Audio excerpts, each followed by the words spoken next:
This is what Strangles looks like. Now, I was out of town when my puppy developed Strangles. This is also a farm dog puppy. I was out of town when she developed Strangles. And at first, when the technician that takes care of our dogs when we're out of town called us, I thought maybe she was having an allergic reaction that looked very much like this puppy, facial swelling, redness. But when we got home, I realized two things. One is she had crusting around her eyes and around her muzzle. And secondly, in that picture on the left, my fingers are on the lymph node underneath her neck. That's a lymph node that's enlarged because of Strangles. And that's why they call Strangles, is these lesions around the face, the ears, the mouth, the nose are pretty crusty and inflammatory. But when you feel the lymph nodes underneath here, there are these great big giant lymph nodes that weren't there the day before. And that's why they call it Strangles, is it almost seems like they're strangling the puppy. Now in dogs, this is an allergic reaction to a staph. In horses, it's an allergic reaction to strep. So they're both sort of a bacterial thing. So they're a little bit different than each other.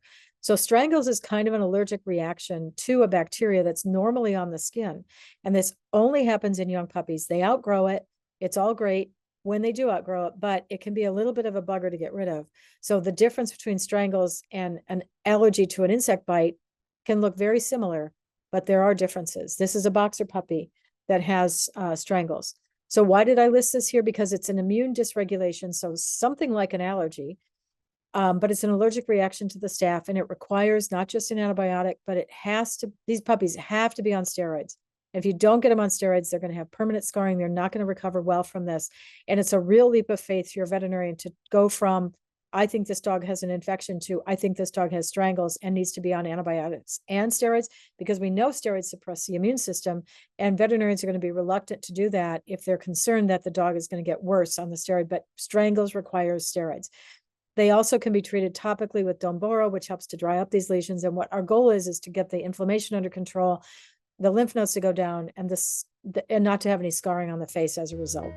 Thanks for watching. Make sure to subscribe to our channel so you're up to date with all of our latest videos. If you have an animal health question, be sure to give us a call at the number below, and check out our other animal health videos.